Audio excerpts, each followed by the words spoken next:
Final draw of the PBL Rookie Draft Lottery. Especially now, please show your hands for transparency. You mix up the final options in that pool. Select the third and the fourth overall pick for our first ever PBL Rookie Draft.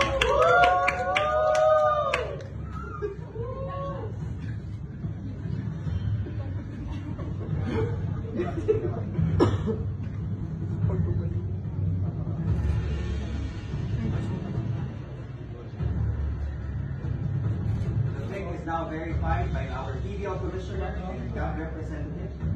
Go ahead, Seth. Please reveal the third overall pick. The third overall pick goes to Gallery Tower High